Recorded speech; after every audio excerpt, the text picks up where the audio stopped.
Mari kita berdoa lagi. Bapa di surga, kami bersyukur bahwa dalam kebaktian ini kami kembali mendapatkan kesempatan dan kebebasan untuk membaca, mendengar, mempelajari, merenungkan sebagian dari firman Tuhan. Kami sekali lagi mohon supaya Engkau hadir, baik di sini di gereja maupun dimanapun ada jemaat yang mengikuti kebaktian ini melalui YouTube Live.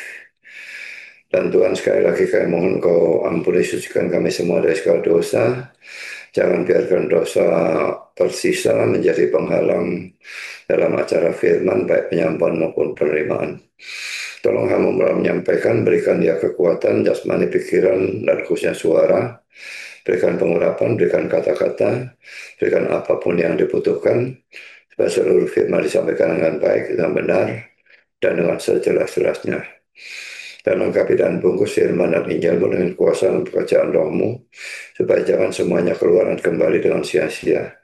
Tapi biarlah semuanya tertanam, tumbuh berbuah dalam kehidupan kami, untuk kemuliaan nama Tuhan.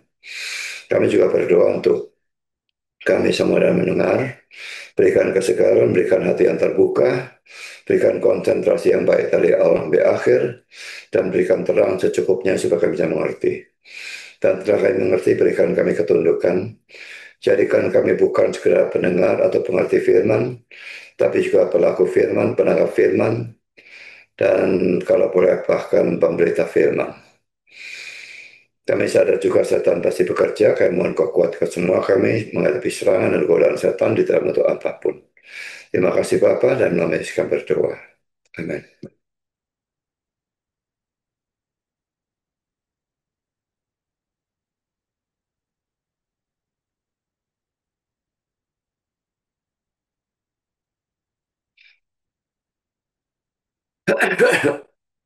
Kita hari ini membahas kisah Rasul pasal 14 ayat 1 sampai dengan ayat yang ke-28. Kita baca dulu teksnya ya. Di Ikonium pun kedua rasul itu masuk ke rumah ibadat orang Yahudi, lalu mengajar sedemikian rupa sehingga sejumlah besar orang Yahudi dan orang Yunani menjadi percaya. Tetapi orang-orang Yahudi yang menolak pemberitaan mereka memanaskan hati orang-orang yang tidak mengenal Allah dan membuat mereka gusar terhadap saudara-saudara itu. Paulus dan Barnabas tinggal beberapa waktu lamanya di situ. Mereka mengajar dengan berani karena mereka percaya kepada Tuhan. Dan Tuhan menguatkan berita tentang kasih karunia-Nya dengan mengaruniakan kepada mereka kuasa untuk mengadakan tanda-tanda dan mukjizat-mukjizat. Tetapi orang banyak di kota itu terbelah menjadi dua. Ada yang memihak kepada orang Yahudi, ada pula yang memihak kepada kedua rasul itu. Maka mulailah orang-orang yang tidak mengenal Allah dan orang-orang Yahudi bersama-sama dengan pemimpin-pemimpin mereka menimbulkan suatu gerakan untuk menyiksa dan melempari kedua rasul itu dengan batu. Setelah rasul-rasul itu mengetahuinya, menyingkirlah mereka ke kota-kota di Likaonia, yaitu Listra dan Derbe, dan daerah sekitarnya. Di situ mereka memberitakan Injil. Di Listra ada seorang yang duduk saja karena lemah kakinya dan lumpuh sejak ia dilahirkan dan belum pernah dapat berjalan. Ia duduk mendengarkan ketika Paulus berbicara, dan Paulus menatap dia dan melihat bahwa ia beriman dan dapat disembuhkan. Lalu kata Paulus dengan suara nyaring, berdirilah tegak di atas kakimu. Dan orang itu melonjak berdiri, lalu berjalan kian kemari. Ketika orang banyak melihat apa yang diperbuat Paulus, mereka itu berseru dengan dalam bahasa Likaonia. Dewa-dewa telah turun ke tengah-tengah kita dalam rupa manusia. Dan apa mereka sebut Zeus, dan Paulus mereka sebut Hermes, karena dia yang berbicara. Maka datanglah imam dewa Zeus yang kuilnya terletak di luar kota, membawa lembu-lembu jantan dan karangan-karangan bunga ke pintu gerbang kota untuk mempersembahkan korban bersama-sama dengan orang banyak kepada rasul-rasul itu. Mendengar itu Barnabas dan Paulus mengoyakkan pakaian mereka, lalu terjun ke tengah-tengah orang banyak itu sambil berseru, "Hai kamu sekalian, mengapa kamu berbuat demikian? Kami ini adalah manusia biasa sama seperti kamu. Kami ada di sini untuk memberitakan Injil kepada kamu, supaya kamu meninggalkan perbuatan sia-sia ini dan berbalik pada Allah yang hidup, yang telah menjadikan langit dan bumi, laut dan segala isinya. Dalam zaman yang lampau, Allah membiarkan semua bangsa menurut jalannya masing-masing. Namun ia bukan tidak menyatakan dirinya dengan berbagai-bagai kebajikan, yaitu dengan menurunkan hujan dari langit dan memberikan musim-musim subur bagi kamu, yang memuaskan hatimu dengan makanan dan kegembiraan. Walaupun rasul-rasul itu berkata demikian, namun hampir-hampir tidak dapat mereka mencegah orang banyak mempersembahkan korban kepada mereka. Tetapi datanglah orang-orang Yahudi dari Antioquia dan Ikonium, dan mereka membujuk orang banyak itu memihak mereka. Lalu mereka melempari Paulus dengan batu dan menyeretnya keluar kota, karena mereka menyangka bahwa ia telah mati. Akan tapi ketika murid-murid itu berdiri mengelilingi dia, bangkitlah ia lalu masuk ke dalam kota. Keesokan harinya berangkatlah ia bersama-sama dengan Barnabas ke Derbe. Paulus dan Barnabas memberitakan Injil di kota itu dan memperoleh banyak murid. Lalu kembalilah mereka ke Listra, Ikonium, dan Antioquia. Di tempat itu mereka menguatkan hati murid-murid itu dan menasihati mereka supaya mereka bertekun di dalam iman dan mengatakan bahwa untuk masuk ke dalam kerajaan Allah kita harus mengalami banyak sengsara. Di tiap-tiap jemaat Rasul-rasul itu menetapkan penatua-penatua bagi jemaat itu dan telah berdoa dan berpuasa. Mereka menyerahkan penatua-penatua itu kepada Tuhan yang adalah sumber kepercayaan mereka. Mereka menjelajah seluruh Pisidia dan tiba di Pamfilia. Di situ mereka memberitakan firman di Perga, lalu pergi ke Atalia di pantai. Dari situ berlayarlah mereka ke Antioquia. Di tempat itu mereka dahulu diserahkan kepada kasih karunia Allah untuk memulai pekerjaan yang telah mereka selesaikan. Setibanya di situ, mereka memanggil jemaat berkumpul, lalu mereka menceritakan segala sesuatu yang Allah lakukan dengan perantaraan mereka, dan bahwa ia telah membuka pintu bagi bangsa-bangsa lain kepada iman. Di situ mereka lama tinggal bersama-sama dengan murid-murid itu. Kita mulai dengan membahas tentang pelayanan Paulus dan Barnabas lagi ya.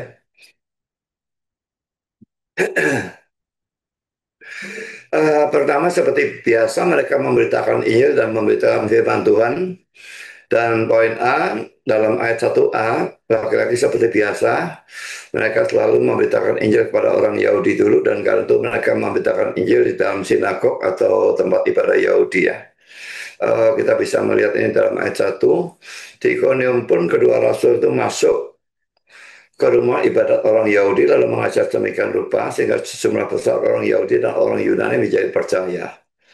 Dan sekarang kita melihat di dalam ayat 3a, mengajar dengan berani karena mereka percaya kepada Tuhan. Dan kita lihat di dalam ayat 3, Paulus dan Barnabas tinggal beberapa waktu lamanya di situ.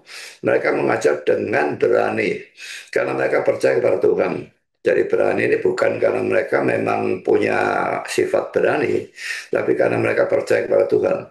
Dan Tuhan menguatkan berita tentang kasih karunia-Nya dengan mengaruniakan kepada mereka kuasa untuk mengadakan tanda-tanda dan mujizat-mujizat. Jadi di sini mereka mengajar dengan berani, ini poin B. Sekarang poin C, saudara, ayat 6 dan ayat 7a. Sekalipun mereka berani, tetapi mereka tetap menggunakan akal sehat.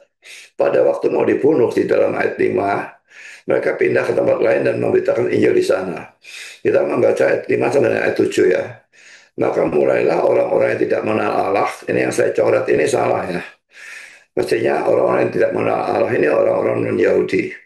Dan orang-orang Yahudi bersama-sama dengan pemimpin mereka menimbulkan suatu gerakan untuk menyiksa dan melempari kedua rasul itu dengan batu.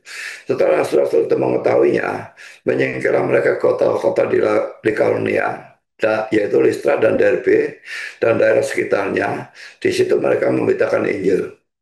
Jadi sekalipun berani tapi bukannya tanpa menggunakan akal sehat ya. Waktu mau dibunuh ya jelas harus pergi atau lari dan mereka pindah ke tempat lain dan memberitakan Injil di tempat lain. Poin yang kedua melakukan mujizat. Baca lagi poin A ayat 3b ya.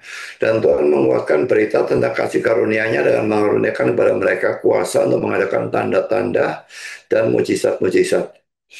Jadi ini jelas menunjukkan bahwa firman Tuhan lebih penting daripada mujizat. Karena tujuan mujizat adalah untuk meneguhkan firman Tuhan. Jadi melalui mujizat-mujizat itu, orang-orang itu bisa tahu bahwa Paulus dan Barnabas memang adalah hamba-hamba dari Tuhan. Dan itu membuat mereka mau mendengar. Tapi firman Tuhannya itu yang penting. Kalau mereka hanya melihat mujizat dan mereka percaya dua rasul ini hamba Tuhan tapi tetap tidak mau mendengar firman Tuhannya, itu tidak ada gunanya. Jadi mendengar firman Tuhan itu adalah sesuatu yang paling penting, jauh lebih penting daripada mujizat apapun. Sekarang kita masuk dalam poin B ayat 8 sampai dengan ayat 10. Paulus menyembuhkan orang lumpuh. Di dalam ayat 8 sampai 10 saya bacakan, di Listra ada seorang yang duduk saja karena lemah kakinya dan lumpuh sejak ia dilahirkan dan belum pernah dapat berjalan. Ia duduk mendengarkan ketika Paulus berbicara. Dan Paulus menetap diam dan melihat bahwa ia beriman dan dapat disembuhkan. Lalu kata Paulus dalam suara nyaring, berdirilah tegak di atas kakimu. Dan orang itu melonjak berdiri lalu berjalan kan kemari. Ini saja saudara perhatikan ya, orang ini lumpuh sejak lahir. Berarti dia belum pernah belajar jalan.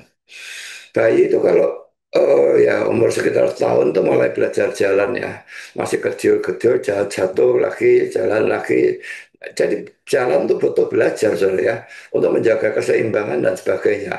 Lain dengan binatang ya. Binatang itu Tuhan ciptakan misalnya eh, kayak kalau kita melihat film-film di TV tentang wildebeest itu melahirkan itu dalam waktu beberapa detik dia sudah bisa jalan. Karena kalau tidak ya dia ditinggal oleh kelompoknya dan dia dimakan oleh binatang buas. Jadi Tuhan itu menciptakan sedemikian rupa sehingga ada perbedaan. Manusia itu berjalan hanya butuh waktu untuk butuh belajar untuk bisa jalan. Nah, kalau binatang itu cepat sekali dalam berjalan. Bahkan gajah yang gede seperti itu lahir sebentar lagi sudah bisa jalan. Nah, orang ini tapi waktu disembuhkan, tanpa belajar jalan, dia bukan cuma berdiri berjalan, tapi dia melonjak ya, dikatakan melonjak berdiri, lalu berjalan kian kemari tanpa pernah belajar. Jadi ini mujizat yang luar biasa sebetulnya. Sekarang saya lanjutkan dengan ayat 9. Paulus menatap dia dan melihat bahwa ia beriman dan dapat disembuhkan. Dan ini sebetulnya terjemahnya agak tidak tepat ya. Di dalam terjemahan NIV dikatakan he had faith to be healed. Ia mempunyai iman untuk disembuhkan. Terjemahan hurufiahnya sebetulnya adalah he had faith to be saved. Ia mempunyai iman untuk diselamatkan. Karena kata bahasa Yunani yang dipakai adalah sotenai.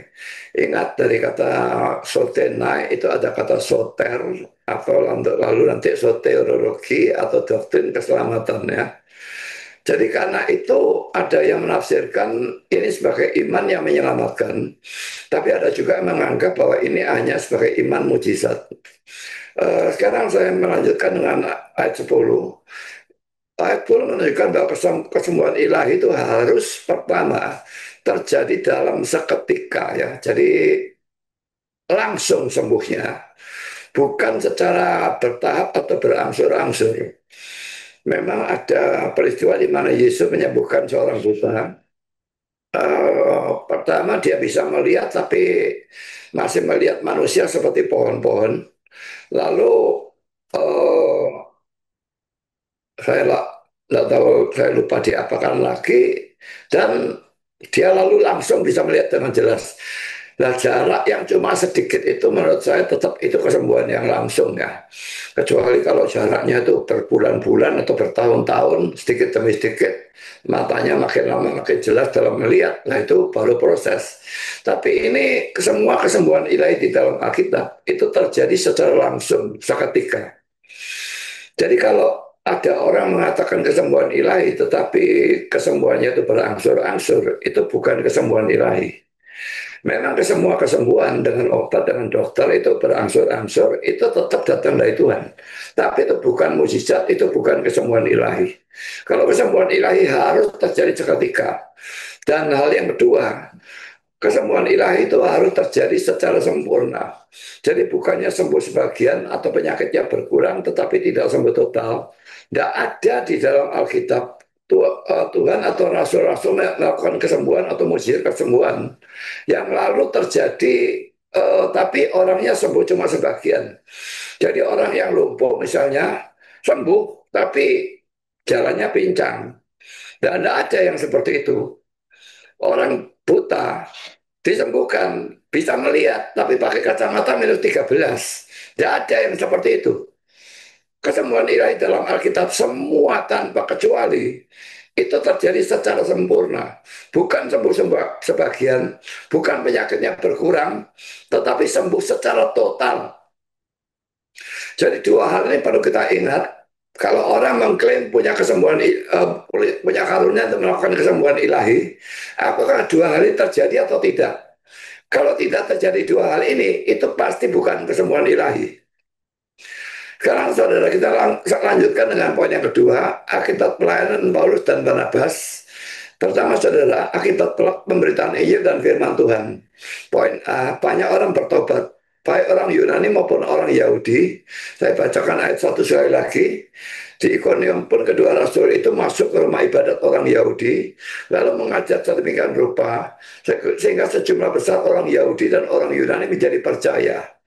Jadi banyak orang yang percaya ya karena penginjilan yang diberitakan oleh kedua rasul ini. Tetapi banyak juga yang menolak. Dan selalu dalam penginjilan tak selalu seperti itu ya. Rasanya tidak mungkin kita menginjil lalu semua percaya tanpa kecuali atau semua tanpa ada yang bertobat sama sekali. Mungkin tidak bertobat saat itu, tetapi bisa bertobat belakangan ya. Jadi penginjilan yang kita lakukan itu tidak akan sia-sia. Kita lanjutkan dengan poin B. Tapi banyak juga yang menolak dan orang-orang yang menolak ini lalu menghasut orang-orang yang tidak mengenal Allah. Kata orang-orang tidak mengenal Allah tadi sudah saya katakan itu terjemahan yang salah karena dalam bahasa Inggris diterjemahkan Gentiles atau orang-orang non-Yahudi. Sekarang saya lanjutkan dengan ayat 2. Tetapi orang Yahudi yang menolak pemberitaan mereka memanaskan hati orang-orang yang tidak mengenal Allah. Ini sebetulnya orang-orang non-Yahudi ya. Nah,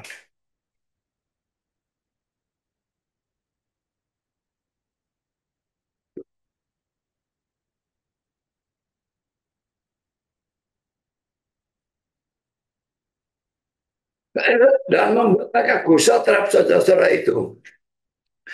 Ini merupakan hal yang harus kita waspadai. Pada waktu kita memberitakan Injil, maka orang yang menolak seringkali tidak bersikap netral kepada kita ya. Ya, mungkin ada orang yang diinjili bersikap netral saja, dia menolak dan tidak memusuhi mungkin ada. Tetapi pada umumnya saudara, kalau dia tidak menerima, dia lalu membenci kita. Jadi mereka biasanya bersikap negatif terhadap kita. Dan mereka sering lalu menghasut orang-orang lain yang kita injili, supaya orang-orang itu menolak Injil dan kita, sama seperti mereka sendiri. Kasus yang tadi saya bicarakan tentang saudara Isra dengan penistaan agama terhadap agama Hindu itu ya. Saya tidak percaya sama sekali bahwa orang-orang Hindu itu melihat sendiri YouTube-nya saudara Israel. Karena mereka pada mulanya mereka tidak tahu itu orang itu namanya siapa itu mereka tidak tahu. Jadi malah ditulis siapa yang tahu nama orang ini. Dan lalu ada yang menyebutkan Osru dan sebagainya. Pokoknya mereka tidak tahu. Bagaimana mungkin kalau mereka tidak tahu namanya Isra, mereka bisa melihat YouTube-nya Isra. Jadi saya yakin bahwa ini pasti ada orang yang memusuhi Isra dan lalu melaporkan kepada orang-orang Hindu itu supaya Isra itu eh, dilaporkan ke polisi dan sebagainya. Jadi saudara, karena Isra itu juga orang yang Injil, dia banyak memberitakan Injil, maka jelas ada orang-orang yang bersikap negatif terhadap dia. Jadi dia juga menyerang Katolik dan sebagainya. Nah, mungkin saja orang-orang Katolik ini ada romo Katolik yang menanggapi hal itu ya. Nah, saya maki-maki di dalam komentarnya itu ya. Dan memang Katolik dan Protestan ini dari dulu bermusuhan dan saling menghujat dan saling membidatkan. Tapi kalau memang saya tidak bilang mereka yang melaporkan, tetapi ada kemungkinannya. Tapi kalau mereka memang melaporkan, ya mereka itu pengecut yang luar biasa ya. Eh, saya lanjutkan ya. Poin C, saudara. Hasutan ini akhirnya menimbulkan perpecahan dan ini kita lihat di dalam ayat yang keempat. Tapi orang banyak di kota itu terbelah menjadi dua. Ada yang memihak kepada orang Yahudi, ada pula yang memihak kepada kedua rasul itu. Jadi saudara, pemberitaan tentang Yesus atau tentang firman Tuhan atau Injil ya, memang sering dan hampir selalu bahkan menimbulkan perpecahan antara orang yang percaya dan orang yang tidak percaya pada pemberitaan itu. Kita melihat di dalam dua ayat ini, saya akan bacakan. Oh, saya belum belum tuliskan ini. Yohanes 7 ayat 43, bentar ya.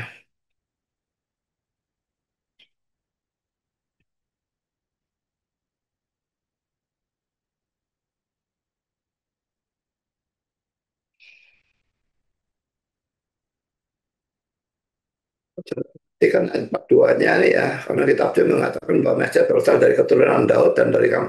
Jelas ini ada penginjilan. Nah, lalu ya 7 ayat 43 ini, maka timbullah pertentangan di antara orang banyak karena dia. Nah, ini saya tuliskan di sini saja. Biarin aja nanti saya betulkan. Lalu Yohanes 9 ayat yang ke-16.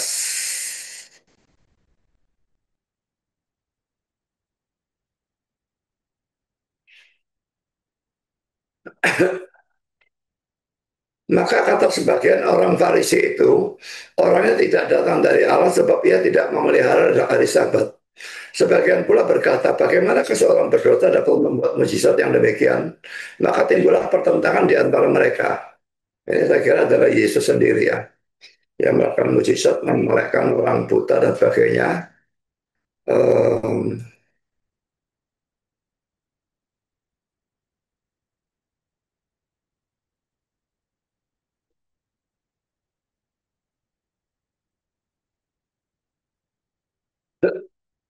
Coba salah seringkali ada pertentangan model semacam itu, jangan terlalu heran ya.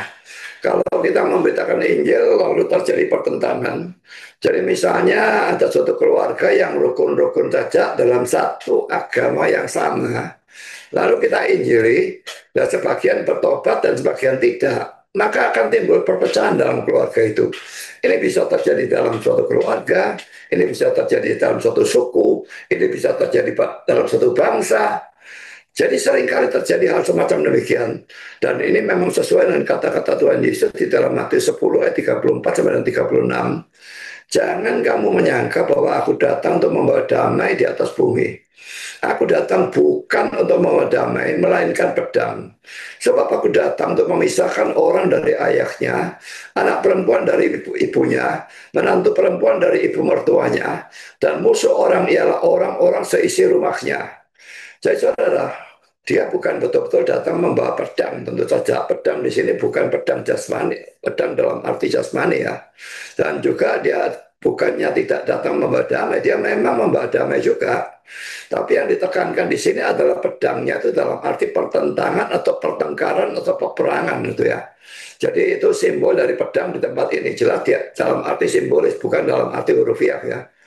Nah, lalu dikatakan sebab aku datang untuk memisahkan orang dari ayahnya, anak perempuan dari ibunya, menantu perempuan dari ibu mertuanya, dan musuh orang ialah orang-orang seisi rumahnya.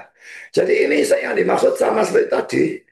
Pada waktu Yesus itu memberitakan Injil, ada orang percaya, ada orang yang tidak percaya. Lalu keluarga yang tadinya utuh itu menjadi bertengkar. Jadi kegeran antara yang percaya dan yang tidak percaya. Dan biasanya yang tidak percaya itu menganiaya yang percaya. Kalau kita melihat kesaksian-kesaksian orang di TikTok ya, banyak orang-orang dari kelompok agama seberang yang uh, atau mereka mendapatkan mimpi tentang Yesus atau mereka melihat Yesus sendiri atau apapun atau mereka mendapatkan penginjilan dan mereka lalu menjadi Kristen, mereka lalu dimusuhi oleh keluarga mereka. Ya, jadi itu timbul pertentangan dari musuh orang itu ialah orang seisi rumahnya, keluarganya sendiri, bapaknya sendiri dan sebagainya itu menentang anaknya, bahkan mau membunuh anaknya dan segala macam yang seperti itu. Kalau pikirkan ya, kelompok orang yang tadinya boleh dikatakan rukun pada waktu mendengar Injil dan sebagian sebagai percaya, sebagian tidak, lalu bisa mengalami perpecahan. Tetapi saudara, ada orang yang mau menikah dengan orang yang tidak beriman dan berharap bisa hidup rukun dengan orang yang tidak percaya itu. Nah, kalau kita bandingkan yang ini dan yang ini, saya tanya, di mana logikanya? Yang tadi rukun saja, sekarang yang bagian jadi Kristen, bagian tidak, itu jadi gegeran. Nah, ini orang yang dari semula sudah tidak sama agamanya, lalu mau menikah dan berharap mau hidup rukun dengan orang yang beda agama. Logikanya ditaruh di mana? Memang pada waktu pacaran bisa saja rukun. Karena cintanya masih menggebu-gebu, itu bisa saja rukun. Tapi begitu masuk pernikahan, tidak cocok agamanya. Berantakan, saudara. Kalau bisa tetap rukun, pasti salah satu atau dua-duanya itu mengkompromikan agamanya. Kalau dua-duanya itu tetap berpegang teguh pada agama masing-masing, tidak mungkin tidak gegeran. Karena agama yang satu dan agama yang lain ini bukan cuma berbeda ajaran, tapi bertentangan. Kan saya lanjutkan dengan poin D. Timbul penganiayaan terhadap Paulus dan Barnabas di dalam ayat yang kelima. Maka mulailah orang-orang yang tidak mengenal Allah dan orang-orang Yahudi bersama-sama dengan pemimpin-pemimpin mereka menimbulkan suatu gerakan untuk menyiksa dan melempari kedua rasul itu dengan batu. Setiap kali seorang anak Tuhan melayani Tuhan, sekalipun Tuhan ikut bekerja, tapi setan pasti juga ikut bekerja. Ingat lu baik-baik ya. Karena pada suatu saat Paulus dan Barnabas mendapatkan banyak petobatan murid, dan pada saat yang lain mereka menerima banyak batu. Mereka dilempari batu. Jadi saudara, maukah saudara tetap membedakan Yesus sekalipun ada resiko seperti itu? Sekarang kita masuk dalam poin kedua, akibat dari mujizat.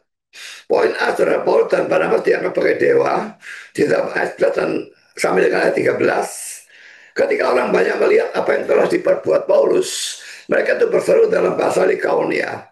Dewa-dewa telah turun ke tengah-tengah kita dalam rupa manusia.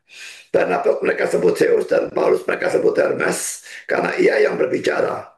Maka datanglah Imam Dewa Zeus yang kuilnya terletak di luar kota, membawa lembu-lembu jantan dan karangan-karangan bunga ke pintu gerbang kota untuk mempersembahkan korban bersama-sama dengan orang banyak pada rasul-rasul itu. Saudara, ini adalah serangan setan dalam bentuk yang berbeda dengan yang terjadi pada ayat 5 di atas. Tadi diserang secara fisik, dimusuhi, dilempari batu. Tetapi sekarang malah dipuja sebagai dewa. Terbalik kan? Tapi itulah setan, saudara ya. Jadi serangan yang seperti ini tidak kurang berbahayanya. Jadi jangan pikir serangan dengan secara fisik itu lebih berbahaya daripada serangan yang dalam tanda petik enak gitu ya. Diberikan kekayaan, diberikan cewek, diberikan nggak tahu apa lagi. Pokoknya diberikan hal yang menyenangkan sampai lupa daratan, akhirnya secara sukarela meninggalkan Tuhan. Nah, Paulus di sini, Paulus dan Barnabas yang tadi dilempari batu, dimusuhi, sekarang mereka itu justru disembah. Andai kata mereka menerima penyembahan itu, sudah pasti Allah tidak akan memberkati pelayanan mereka. Kan tuh hati-hatilah kalau setan memberikan hal-hal yang enak kepada saudara. Nah, nanti bisa macam-macam ya, bisa kekayaan, bisa kenikmatan hidup, ya, bisa cewek atau cowok dan sebagainya, bisa suatu kesembuhan ilahi, kesehatan yang baik. Itu bisa lebih berbahaya daripada penyakit, kemiskinan, penganiayaan dan sebagainya. Jadi kita mesti berhati-hati pada pencobaan-pencobaan setan yang beraneka ragam, yang sering kali membingungkan kita. Hal-hal yang enak itu sering kali kita anggap berbagai berkat. Tapi bisa-bisa itu adalah kutuk.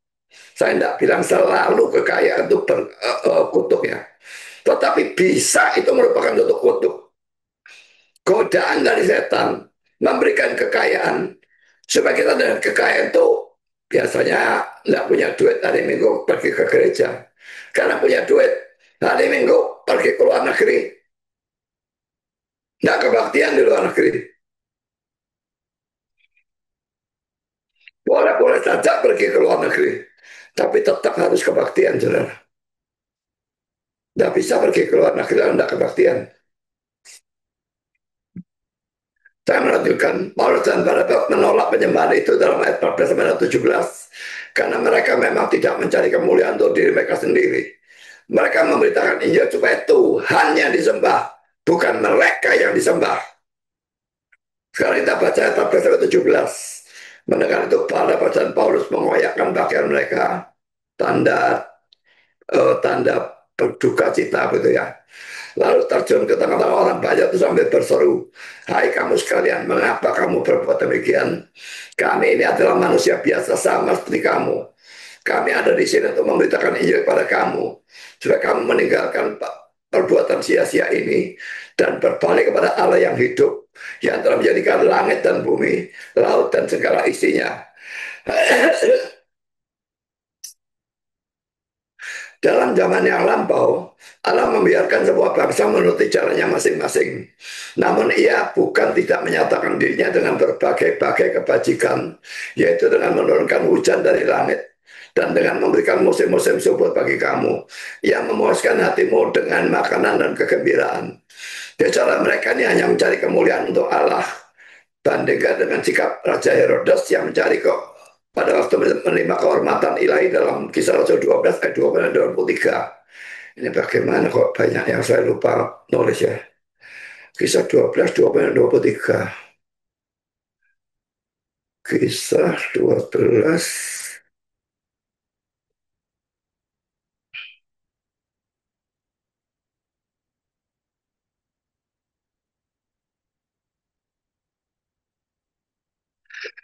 Herod sangat marah kepada orang-orang Tir dan Sidon. Atas persetujuan bersama mereka pergi menghadap dia. Mereka berhasil memujuk Blastus pegawai istana raja ke pihak mereka. Lalu mereka memohonkan perdamaian karena negeri mereka beroleh bahan makanan dari wilayah raja. Pada suatu hari yang ditentukan, Herodes mengenakan pakaian kerajaan, lalu duduk di atas tahta dan berpidato pada mereka. Dan rakyatnya bersorak membalasnya. Ini suara Allah dan bukan suara manusia. Jadi dia dianggap sebagai Allah kan. Mestinya dia tolak. Tetapi saudara dia jelas dia menerima. Kalau dia tidak menerima, dia tidak akan dihukum di dalam ayat 23 ini ya. Dan seketika itu juga ia ditampal malaikat Tuhan karena ia tidak memberi hormat pada Allah yang mati dimakan cacing-cacing. Saya biarkan saja lah. Nanti saya bereskan.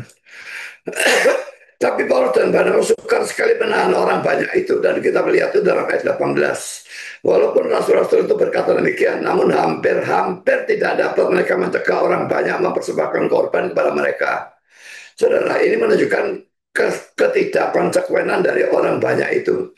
Kalau mereka memang menganggap Paulus dan Barnabas sebagai dewa mereka, mengapa mereka tidak mentaati dewa itu? Padahal para dewa yang mereka Paulus dan Barnabas yang mereka anggap sebagai dewa itu mengatakan berhentilah memberikan persembahan kepada kami, menyembah kami. Kenapa mereka tidak mentaati? Maka padahal disebut sebagai dewa. Lalu konsistensinya di mana? Kalau disebut sebagai dewa mesti mereka taati. Ini mereka tidak bisa, tidak mau mentaati. Calvin mengomentari bagian ini dengan berkata, tetapi semua penyembah berhala mempunyai penyakit ini, yaitu bahwa mereka sering siap membuang kuk, kecuali agama tunduk pada kemauan dan kesenangan mereka. Saudara, mereka mau menyembah dewa apapun, selama agama itu tunduk pada kemauan dan kesenangan mereka. Mereka mau nyembah ya jangan ditolak. Mereka mau makan apa jangan dilarang. Tapi begitu mereka itu uh, sang dewa ini tidak tunduk pada kemauan dan kesenangan mereka, mereka membuang kok itu. Mereka tidak mau dewa itu lagi. Sekarang kita lanjutkan dengan poin B. Timbul penganiayaan lagi dalam ayat yang 19. Tetapi datanglah orang-orang Yahudi dari Antioquia dan Ikonium dan mereka membujuk orang banyak itu memihak mereka. Lalu mereka melempari Paulus dengan batu dan menyeretnya keluar kota karena mereka menyangka bahwa ia telah mati. Jadi musuh-musuh dari Antioquia di dalam Kisah Rasul 13 ayat 45 dan 50. Dan musuh-musuh dari Ikonium dalam Kisah Rasul 14 ayat 2 sampai 5. Saya tidak berikan ayatnya ya. Datang untuk menghasut. Sehingga orang-orang tadinya mau menyebab Paulus dan Barnabas sekarang meraja mereka. Saudara, dalam persoalan ini ada beberapa hal yang perlu diperhatikan ya. Pertama, anak-anak setan itu begitu bersemangat dan berapi-api dalam melayani bapak mereka. Jadi mereka datang dari kota-kota yang lain untuk menghasut orang-orang di tempat mana Paulus dan Barnabas berada. Secara bandingan dengan diri saudara sendiri dalam melayani Bapak kita. Kalau anak-anak setan itu melayani setan dengan begitu begitu berkobar-kobar dan berapi-api, kita melayani Bapak kita dengan asal-asalan. Bagaimana nasibnya kekristenan ini nanti? Menuju kemana kekristenan ini? Kalau poin yang kedua, hati-hati terhadap orang yang suka menghasut atau menyebarkan gosip. Apalagi kalau orang itu sengaja berkeliling untuk menghasut atau menyebarkan gosip. Dan percaya bahwa boleh dikatakan semua gereja mempunyai orang-orang seperti itu. Dan kalau orang itu menyebarkan gosip tentang orang lain kepada saudara, jangan senang. Oh ya, ya, ya, kenapa orang lain yang digosipkan? Tapi pikirkan, kalau orang itu bisa membuat gosip tentang orang lain atau fitnah tentang orang lain, apakah dia tidak bisa menggosip saudara atau memfitnah saudara? Kalau dia menggosip dan memfitnah orang lain, ini memang tukang gosip, ini memang tukang fitnah. Suatu kali kelak dia akan menggosip dan memfitnah saudara. Jauhi orang itu, tidak peduli dia memfitnah siapa.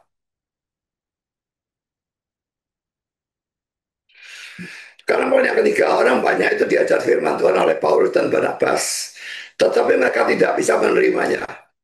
Tetapi waktu mereka diajar hal-hal yang jelek oleh orang-orang yang menghasut itu, mereka begitu mudah menerimanya. Ini membuktikan bahwa manusia memang bejat secara total. Dalam doktrin Calvinisme, poin T dari tulip itu ya, total depravity atau total inability. Kebejatan total atau ketidakmampuan total. Jadi manusia itu hanya bisa berbuat dosa.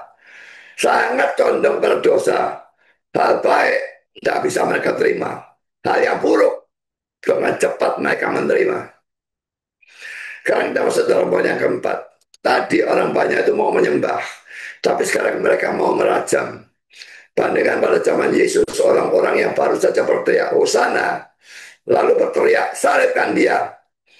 Orang yang bisa plan-plan seperti ini, pasti orang yang tidak beres. Saudara, ada banyak orang Kristen seperti ini. Sebentar mereka menyanjung dan mengucap seorang hamba Tuhan mati-matian. Tapi sebentar lagi mereka mengutukinya dan memfitnah habis-habisan. Dalam jemaat kita pun ada orang-orang model seperti itu. Sudah keluar memang. Dulu mati-matian, wah muja-muja. Lalu fitnah-fitnah di luar, bahkan saya lihat sendiri kata-kata fitnahnya dia waktu di Facebook. Sebetulnya kalau saya mau nonton dia bisa.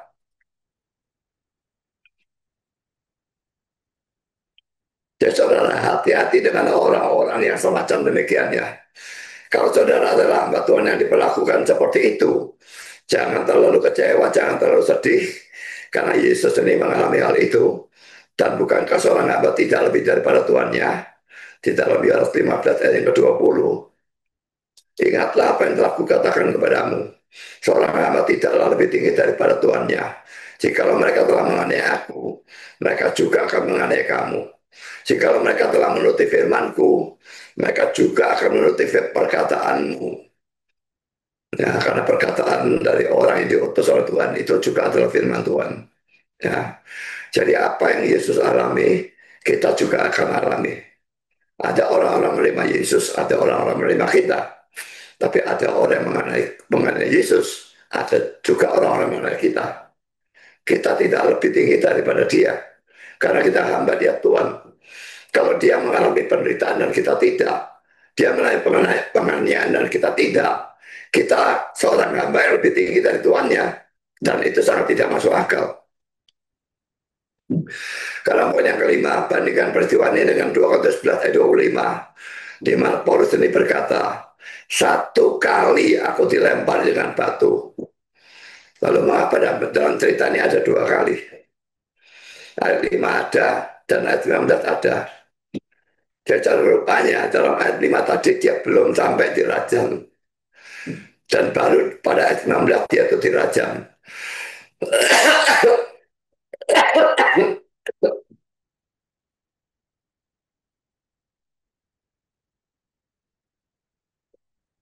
Kita lihat ayat 5 dan ayat 19 ya.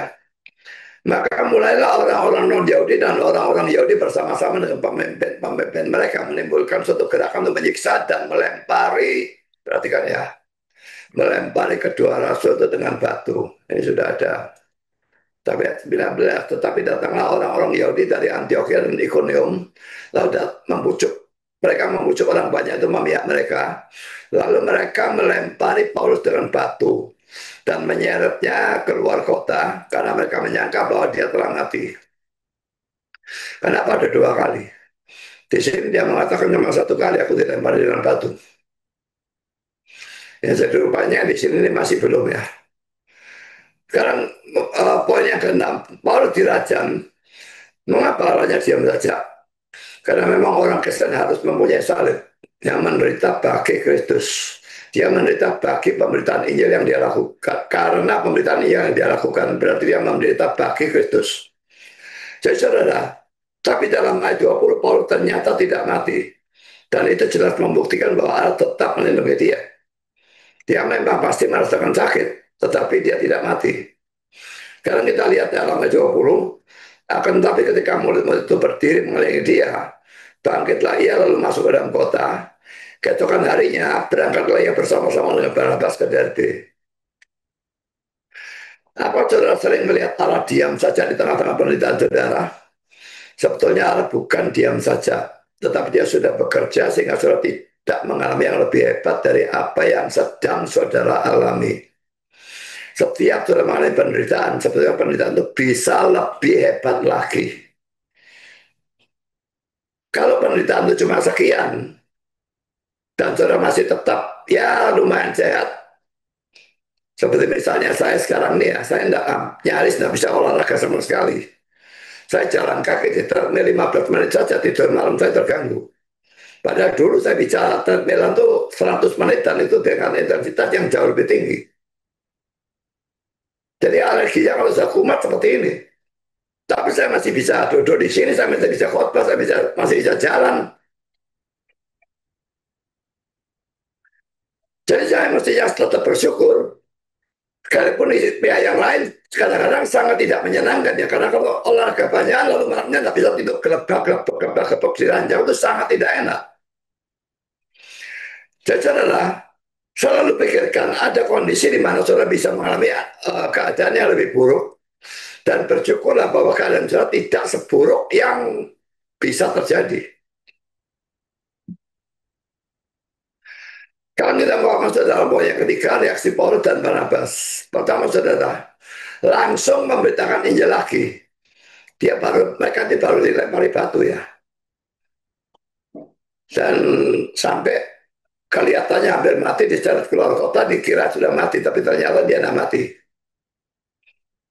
Tapi dia langsung besoknya berangkat dan langsung memberitakan Injil lagi. Kalau kita mungkin kita pensiun dulu lah. Sampai keadaan sudah aman baru memberitakan Injil lagi. Mereka tidak. Langsung memberitakan Injil lagi. Dan itu kita bisa lihat dalam ayat 20 dan 21. Lalu lanjut 20, 24 dan 25. Akan tapi ketika murid-murid itu berdiri mengelilingi dia, bangkitlah ia lalu masuk ke dalam kota.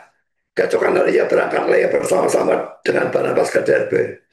Dan Paulus dan Barnabas memberitakan Injil di kota itu dan memperoleh banyak murid. Lalu kembali mereka ke Listra, Iconium, dan Antioquia. Ayat 24, mereka menjelajah seluruh Pisidia dan tiba di Pamfilia. Di situ mereka memberitakan firman di Perga, lalu pergi ke Atalia di pantai. Mereka mengalami perajaman dengan batu, tapi mereka bukannya menjadi marah pada Tuhan, bersungut-sungut, mundur, kecewa, takut, kapok, atau cuti sementara, dan sebagainya. Tapi mereka langsung memberitakan Injil lagi. Kapan ada semangat seperti itu dalam diri saudara? Sekarang kita masuk dalam poin 2. Mengajarkan firman Tuhan dan menguatkan murid-murid. Ya, penginjilan itu sama pentingnya dengan pengajaran ya. Jadi orang yang sudah diinjil, yang sudah percaya itu harus diajar untuk menumbuhkan mereka. Orang yang belum percaya diinjili, orang yang sudah percaya diajar. Dua-dua itu berjalan bersama-sama. Jadi yang belum percaya bisa jadi percaya, yang sudah percaya bisa ditumbuhkan. Kalau kita baca poin A ini dalam ayat 21b dan 22, Paulus dan Barnabas memberitakan Injil di kota itu dan memperoleh banyak murid. Lalu kembali mereka ke Listra, Ikonium, dan Antioquia. Di tempat itu mereka menguatkan hati murid-murid itu dan menasihati mereka supaya mereka bertekun di dalam iman dan mengatakan bahwa untuk masuk ke dalam kerajaan Allah kita harus mengalami banyak sengsara. Perhatikan ayat ini ya. Untuk masuk ke dalam kerajaan Allah kita harus mengalami banyak sengsara. Mungkin kerajaan Allah di sini bisa diartikan sebagai surga ya. Mungkin saya tidak tahu apa. Tapi rasanya seperti itu. Tapi saudara kita harus mengalami banyak sengsara. Percaya kepada Kristus itu memang enak. Kita diselamatkan dan kita dijamin masuk surga. Tapi ingat ya, Filipi 1 ayat 29. Kita dikaruniakan bukan cuma iman. Tapi juga menderita bagi dia. Itu satu paket. Dikarunia iman ini enak. Kita diselamatkan. Tapi menderita untuk dia itu tidak enak. Tapi tidak bisa tidak. Paket itu tidak bisa dibuang atau dipecahkan. Jadi untuk masuk dalam kerajaan Allah, kita harus mengalami banyak sengsara. Ini kata-kata yang dikatakan oleh Paulus dan untuk menguatkan para murid, untuk supaya mereka bertekun dalam iman. Jadi perhatikan khususnya ajaran mereka dalam ayat 22b itu ya, yang mengatakan untuk masuk ke dalam kerajaan Allah, kita harus mengalami banyak sengsara. Ini jelas bertentangan dengan ajaran populer yang sekarang ini banyak sekali terjadi, yang mengatakan bahwa ikut Yesus itu enak terus, jalan mulus, lebar, penuh bunga-bunga bertaburan, ajaran teologi kemakmuran, ajaran setan. Ayat 26 dan ayat 27 ini Antioquia yang berbeda dengan Antioquia di dalam ayat 21. Ya, jadi kita lihat ada dua Antioquia ya. Dalam ayat 21 itu ada Antioquia. Nah, di dalam ayat 26 ada kata Antioquia lagi. Kita akan baca ayat 21, 26, 27. Paulus dan Barnabas memberitakan Injil di kota itu dan memperoleh banyak murid. Lalu kembali mereka ke Listra, Ikonium, dan Antioquia. Karena ayat 26. Dari situ berlayarlah mereka ke Antioquia. Di tempat itulah mereka dahulu diserahkan kepada kasih karunia Allah untuk memulai pekerjaan yang telah mereka selesaikan. Setibanya di situ, mereka memanggil jemaat berkumpul, lalu mereka menceritakan segala sesuatu yang Allah lakukan dengan perantara mereka, dan bahwa ia telah membuka pintu bagi bangsa-bangsa lain kepada iman. Saudara, apakah kedua Antioquia ini sama? Coba kita tanyakan kepada ChatGPT ya. Pertanyaan, apakah Antioquia dalam kisah 14 ayat 21 berbeda dengan Antioquia dalam kisah 14 ayat 26? Jawaban ChatGPT pertanyaan bagus sekali. Dalam kisah Rasul 14:21 dan kisah Rasul 14 ayat 26 memang sama-sama disebut Antioquia, tapi konteks menunjukkan dua Antioquia yang berbeda. Pertama kisah 14:21, setelah memberitakan Injil di kota itu dan memperoleh banyak murid, mereka kembali ke Listra, Ikonium, dan Antioquia. Yang dia maksud di sini adalah Antioquia di Pisidia, disebut juga Antioquia Pisidia. Poin A, kota ini terletak di wilayah Asia Kecil bagian selatan, dalam kurung sekarang itu Turki. Poin B, Paulus dan Barnabas sudah pernah memberitakan Injil di sana sebelumnya dalam kisah Rasul 13 ayat 14 sampai 52. Poin C, setelah menginjili B, Kisah 14 ayat 20. Mereka kembali menelusuri rute semula. Listra, Ikonium, Antioquia, Antioquia Pisidia. Lalu poin yang kedua, kisah 14 ayat 26. Dan dari itu mereka berlayar ke Antioquia, tempat mereka mula-mula diserahkan pada kasih karunia Allah untuk memulai pekerjaan yang telah mereka selesaikan. Yang dimaksud di sini adalah Antioquia di Syria. Tadi di Pisidia atau Turki zaman sekarang. Sekarang di Syria. Poin A, kota ini adalah pusat pelayanan Paulus dan Barnabas.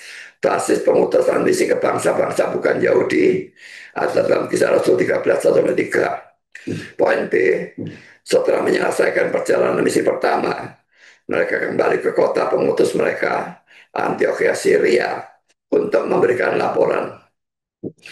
Kesimpulan poin yang ketiga, poin A, kisah 14:21, Antioquia Pisidia di Asia Kecil Turki sekarang. Kisah poin B, kisah 14:26, Antioquia Syria di dekat pantai utara Israel. Sekarang masuk wilayah Turki Suriah. Jadi jelas dua Antioquia itu berbeda. Jadi kota-kota itu banyak yang namanya sama. Jadi kita mesti hati-hati dalam persoalan ini. Lebih-lebih nama orang itu banyak sekali yang sama. Jadi jangan mengacau balokkan nama satu orang dengan nama orang lain.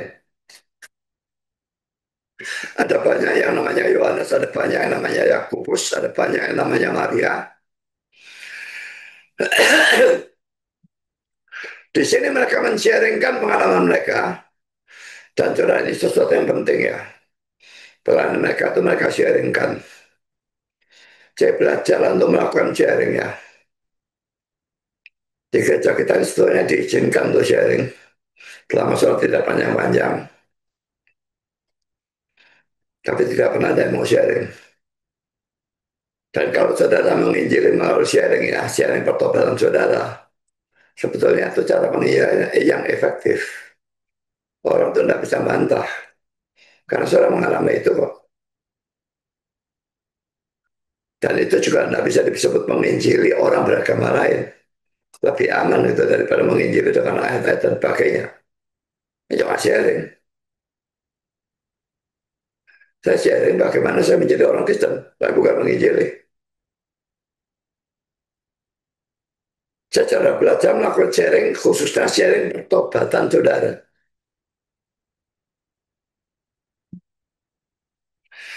Karena poin yang ketiga, mengangkat dan menetapkan penatua-penatua di dalam ayat yang ke-23 di tiap-tiap jemaat atau tiap gereja ya.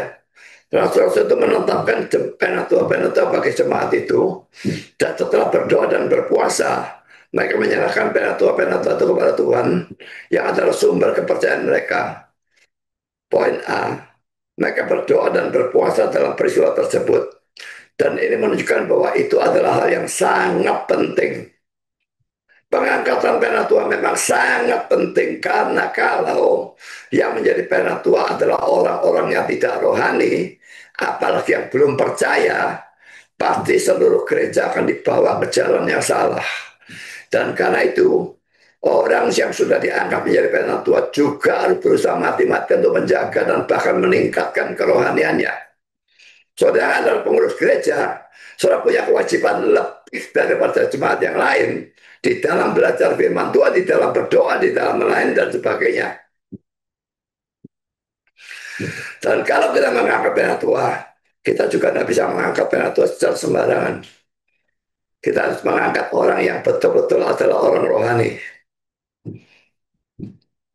Sekarang saya lanjutkan dengan poin B. Mereka mengangkat penatua-penatua, ini bentuk jamak kan ya, berarti lebih dari satu orang. Dan mereka melakukan hal itu di tiap gereja, ayat 23. Dalam terjemahan King James, RC dan NASB, in every church, dalam setiap gereja. Dalam terjemahan NIV, in each church, dalam tiap gereja. Dalam sama saja sebetulnya ya. Ayat 23 kita baca lagi, di tiap-tiap jemaat Rasul itu menetapkan penatua-penatua bagi jemaat itu. Dan setelah berdoa dan berpuasa, mereka menyerahkan penatua-penatua itu kepada Tuhan yang adalah sumber kepercayaan mereka. Saudara perhatikan bentuk jamaah tadi ya. Mereka mengangkat penatua-penatua di setiap gereja. Mereka tidak mengangkat satu penatua di dalam satu gereja, satu penatua dalam satu gereja lain, atau satu penatua untuk seluruh gereja. Nggak ada yang seperti itu. Jadi saudara, pengangkatan satu orang untuk menjadi penguasa tunggal sebuah gereja jelas adalah hal yang tidak alkitabiah. Semua gereja harus menentang kediktatoran. Diktator tidak selalu penatua. Bisa pendetanya, bisa juga orang kaya yang memberikan persembahan sangat banyak. Dan lalu pendetanya takut kepada orang itu. Lalu apapun yang dia mau dituruti. Sama saja dia jadi diktator. Dan dalam gereja Katolik, para penguasa tertinggi paus,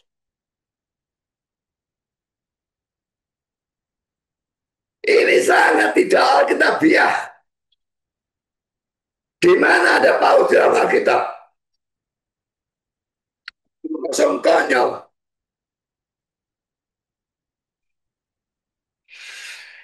Kalau saudara adalah hamba Tuhan yang berkuasa mutlak,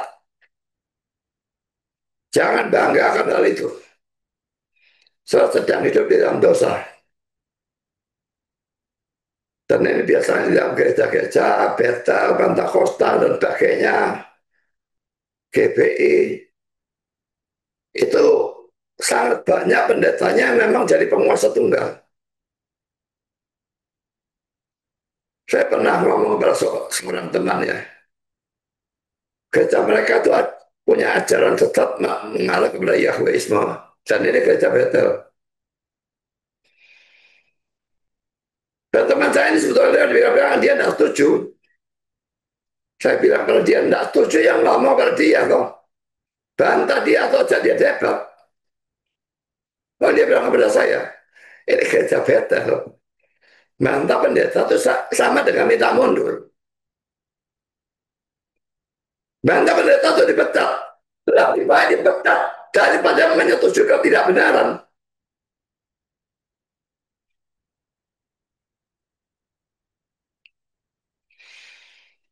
Seperti waktu saya dengan Stephen Tong tempo hari dan Leo Sutanto. Saya tahu, saya yakin, saya tidak salah, saya dibentak, saya bentak balik. Dipecat silakan pecat. Nanti dia tanggung jawab pada Tuhan. Sekalipun saya hamba Tuhan yang lebih junior, tapi saya tetap adalah hamba Tuhan. Dan dia memecat hamba Tuhan yang tidak salah. Sampai sekarang saya yakin saya tidak salah dalam persoalan itu.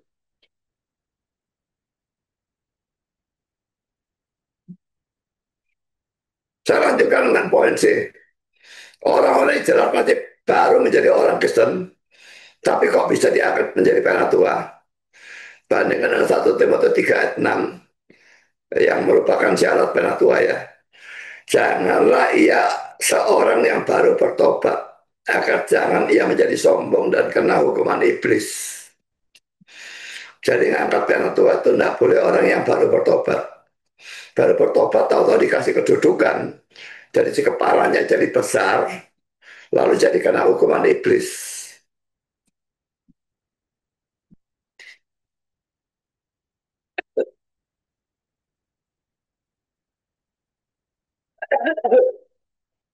Kita dulu juga pernah ya. Saya tidak terlalu peduli dengan jabatan betulnya. Waktu kita mengangkat gembala sidang, mau mengangkat Handoyo, itu sudah ada persetujuan. Ini hanya terhadap GKRI, kita sinode atau apa itu namanya, saya lupa. Pokoknya terhadap GKRI, sinodenya, kamu gembala sidang. Tapi entar di dalam kita, aku gembala sidang. Dan yang khotbah tetap aku.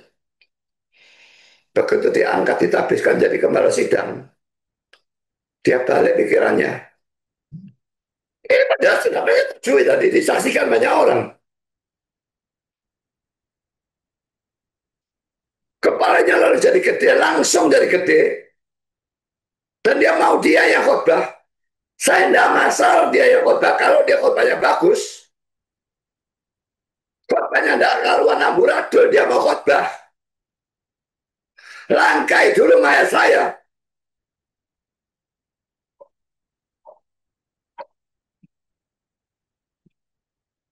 Jadi sama dengan ini ya. Kalau orang yang baru lalu diangkat jadi penatua, dia jadi sombong, kepalanya besar. Lalu jadi karena hukuman iblis. Jadi saudara, mengapa sekarang di sini orang yang baru tapi diangkat jadi penatua? Jawabannya sudah mungkin karena keadaan memaksa. Gereja itu memang gereja baru dan tidak ada orang kesal lama. Jadi terpaksa orang kesal baru pun harus dijadikan penatua. Tapi kalau bukan dalam keadaan seperti itu, gereja tidak boleh mengangkat orang yang baru bertobat, apalagi yang belum bertobat untuk menjadi penatua. Bandingkan dengan banyak gereja zaman sekarang, saudara ya, yang kalau kedatangan orang top atau orang yang kaya, yang baru bertobat atau bahkan yang belum bertobat, langsung diangkat jadi majelis. Ada yang diangkat sebagai PDM, PDP. Supaya apa? Supaya orang kaya itu tidak lari ke gereja lain. Ini laki-laki urusan duit. Karena itu dikatakan cinta uang adalah akar segala kejahatan.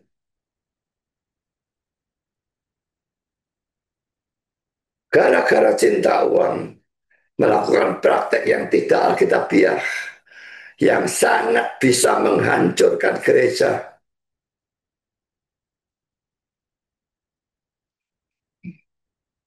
Tidak masalah tunduk pada orang kaya, selama orang kaya itu benar.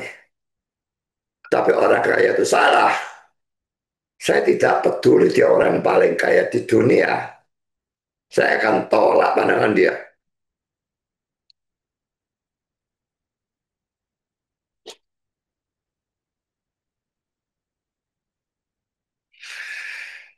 Karena kita masuk UND ya, Paulus dan Barnabas menetapkan penatua-penatua dalam ayat 23. Ayat ini menjadi ajang perdebatan antara golongan episkopal. Episkopal itu adalah gereja yang sistem pemerintahnya itu hanya satu orang menjadi penguasa atau pemimpin tunggal ya. Kalau dalam negara itu mungkin kerajaan, rajanya itu jadi penguasa tunggal gitu ya, atau kaisar gitu ya. Dan juga golongan Presbyterian, gereja di mana majelis atau sekelompok orang yang menjadi pemimpin gereja. Jadi seperti gereja kita ini gereja Presbyterian karena yang menguasai gereja itu sekelompok orang, bukan satu orang. Pertama kata Yunani cuma akan menetapkan dalam ayat 23 itu adalah Herotone Santas yang berasal dari kata Herotoneo yang berarti to vote by stretching out the hands. Kalau memberikan voting, siapa setuju A, angkat tangan. Nah itu ya, itu yang dimaksud dengan to vote by stretching out hands, memberikan suara dengan mengangkat tangan. Berasal dari kata khair, artinya hand atau tangan, dan teno artinya to stretch atau mengangkat.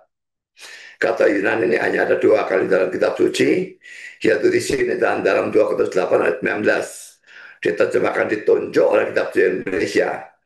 2 Korintus 8 19. Dan bukan itu saja, ia juga telah ditunjuk oleh jemaat-jemaat untuk menemani kami dalam pelayanan kasih ini yang kami lakukan untuk kemuliaan Tuhan dan sebagai bukti kerelaan kami.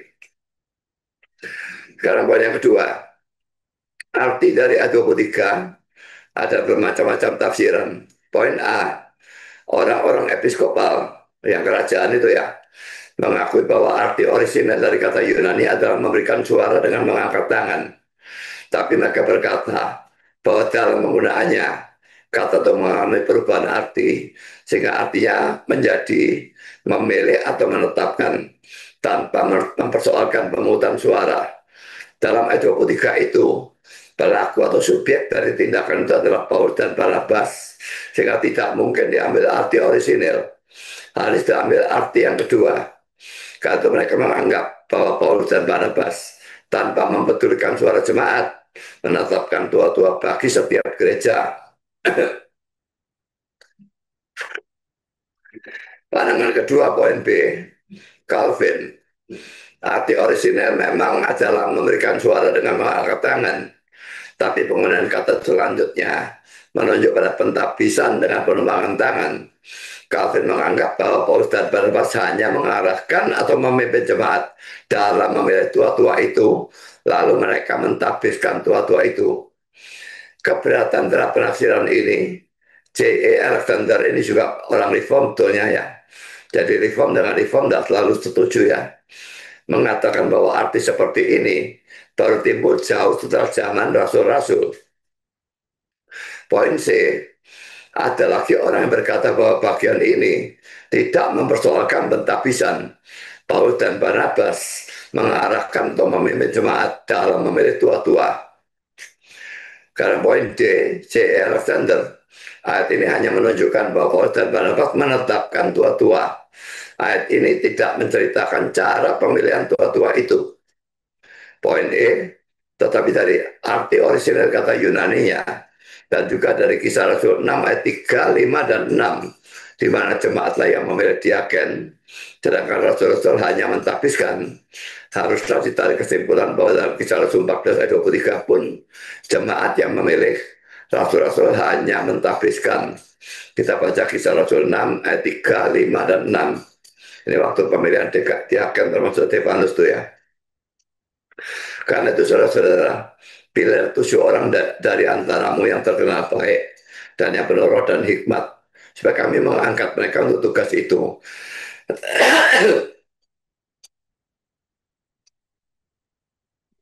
Usul itu diterima baik oleh seluruh jemaat, lalu mereka memilih Stefanus, seorang yang penuh iman dan roh kudus, dan Filipus, Prochorus, Nikanor, Timon, Parmenas, dan Nikolaus, seorang penganut agama Yahudi dari Antioquia.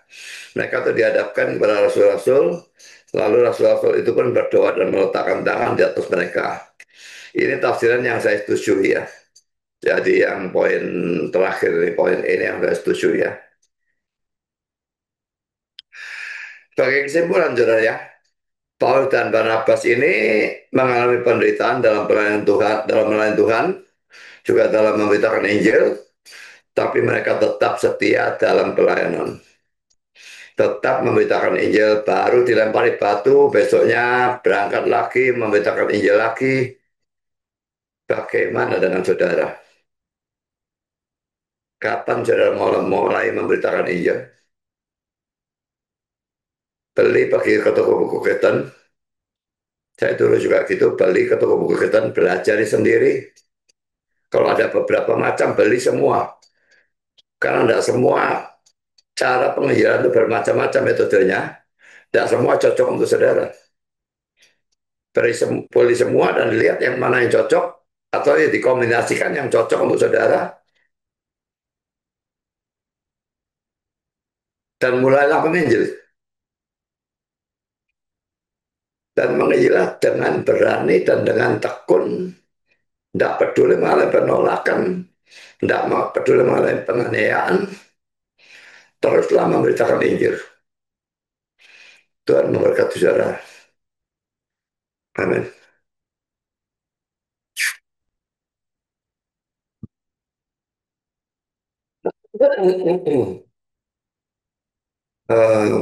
Mari kita masuk dalam doa. Bapak di surga, terima kasih kami sudah boleh belajar sebagian firman Tuhan, dan kami melihat bahwa Paulus dan Barnabas yang begitu tekun dan begitu berani di dalam memberitakan Injil, sekalipun mereka tetap menggunakan akal sehat, di mana pada waktu mereka mau dibunuh, mereka melarikan diri dan pindah ke kota lain dan memberitakan Injil di tempat lain. Dan sekalipun dilempari batu, dianiaya, mereka tetap memberitakan Injil. Tolong supaya kami semua belajar dan mau belajar untuk memberitakan Injil dan mau mempraktekkan penginjilan itu. supaya lebih banyak orang boleh mengenal Kristus dan diselamatkan. Terima kasih Bapak, dalam nama Yesus kami berdoa. Amin.